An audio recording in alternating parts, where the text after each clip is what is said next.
On commence les actualités avec le calendrier qui a été dévoilé tout à l'heure. Comme vous pouvez le voir, nos trois premiers adversaires, ça sera Hull City, Ipswich et Everton. Le calendrier complet, ça donne ça. Il y a juste une petite erreur, c'est que le premier match face à Hull City, il est à l'extérieur. Sinon, on peut voir que les premiers matchs sont plutôt abordables, ce qui est bien pour débuter la saison. On peut voir que la date de notre premier match, ça sera le 22 août. Et j'ai regardé, on n'a pas beaucoup d'enchaînement de gros matchs, on en aura juste un à la fin octobre, début novembre. On devra jouer Chelsea, Liverpool et Aston Villa à la suite. Mis à part ça, les grosses équipes sont plutôt espacées, ce qui est bien. On a d'ailleurs Opta qui a fait un classement de la difficulté des 5 premiers matchs de championnat. Et comme vous pouvez le voir, il y a Manchester United qui se retrouve tout en bas. Ça veut dire que sur le papier, on a le début de championnat le plus simple. En effet, on a juste Manchester City. Au contraire, on a Bournemouth qui a le début de championnat le plus compliqué. Ils vont notamment affronter Manchester City, Newcastle, Liverpool. Donc normalement, on devrait plutôt bien commencer le championnat. Et du coup, la première journée de Premier League, ça devrait ressembler à ça. Ça débuterait avec Arsenal le 21 août, avec un match à 20 h heure britannique. Et on aurait Manchester United qui jouerait le second match de la journée. Ça serait donc le 22 août à 12h30 heure britannique, 13h30 heure française.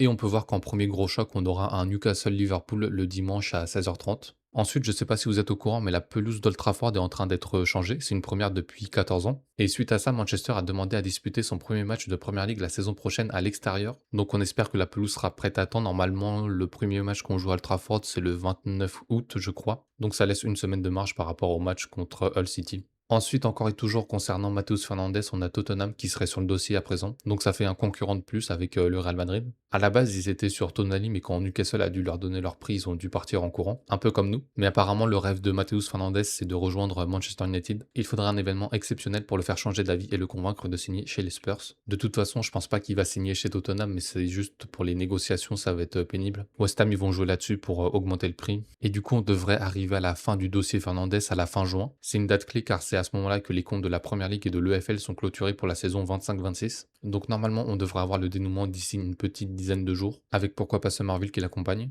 Et du coup, c'est pour ça que Manchester se précipite pas pour la première offre, parce que West Ham pourrait se retrouver sous pression pour conclure un accord avant la fin du mois, ce qui renforcerait la position de United dans les négociations. Voilà pour le dossier Fernandes.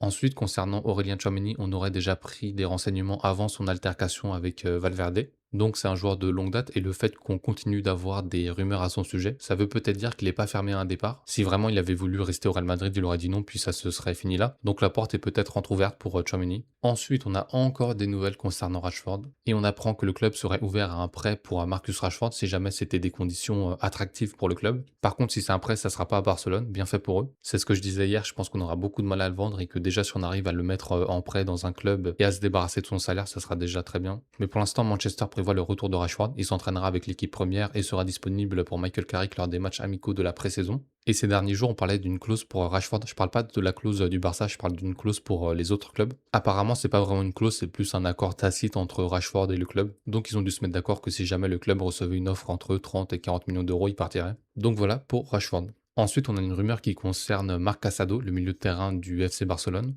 D'après Marca, Manchester le surveille. Moi, j'y crois pas du tout, surtout que la source, c'est juste Marca. Faut se méfier avec les sources espagnoles. Si jamais on les écoute, on signe Tchouaméni demain. Et puis sinon, concernant Marc Casado, c'est un joueur qui n'a aucune offre de club en Europe. Les seuls clubs qui veulent bien de lui, c'est des clubs d'Arabie Saoudite. Donc je me risquerai pas à aller sur lui.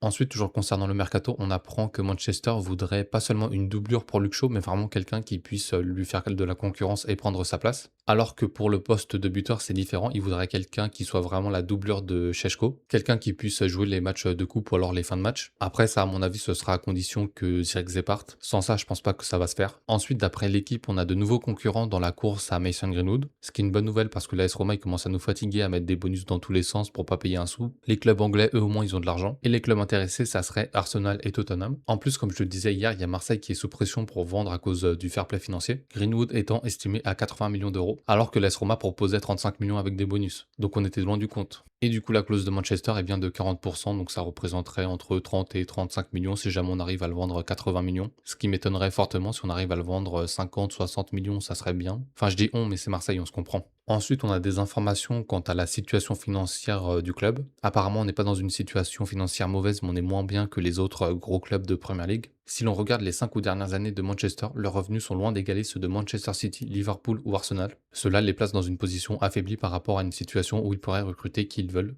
Et comme le dit le journaliste, la cause c'est principalement le manque de qualification en Ligue des Champions ces dernières années. Et le pire c'était l'année dernière où on n'était même pas en Europa League. Ça a un peu entravé la situation économique du club. C'est pourquoi cette année et les autres années on doit absolument ne pas sortir du top 4. Le but c'est vraiment d'enchaîner les qualifications en Ligue des Champions pour pouvoir être au niveau financier de Manchester City, d'Arsenal, de Liverpool. Même cette année qui est une mauvaise saison pour Liverpool, ils sont quand même en Ligue des Champions. Nous on doit faire pareil, une mauvaise saison ça doit faire au moins une qualification en Ligue des Champions. Ensuite, concernant les milieux de terrain, on a le club qui pourrait faire confiance à Tyler Fletcher et Jacob Devaney. Ils sont actuellement les deux milieux de l'académie les plus proches d'être au niveau pro, et du coup le club pourra leur donner leur chance à la pré-saison. Ça leur permettrait d'économiser de l'argent pour recruter un joueur de couloir gauche, un attaquant remplaçant ou pour renforcer le poste de gardien de but. Ce qui me fait un peu peur avec cette information, c'est que si on attend la pré-saison, ça va être tard pour un transfert. On sait que quand on arrive à la fin du mercato, les clubs demandent généralement plus d'argent pour avoir le temps de se retourner sur un autre joueur. Donc je suis pas fan de cette information, surtout qu'on avait le temps en fin de saison de tester plus ces joueurs-là. Ensuite, on a des nouvelles concernant le stade. En effet, le club s'était mis d'accord avec le maire de Manchester sur les plans du stade. Sauf qu'il y a eu un changement de maire à Manchester, mais apparemment ça changerait pas le projet. Du coup, pour l'instant, on resterait sur cette forme de stade un peu particulière. Je sais pas si vous aimez, moi je sais pas trop quoi en penser. C'est difficile d'avoir un avis juste avec les plans. Voilà pour les informations du jour, à demain.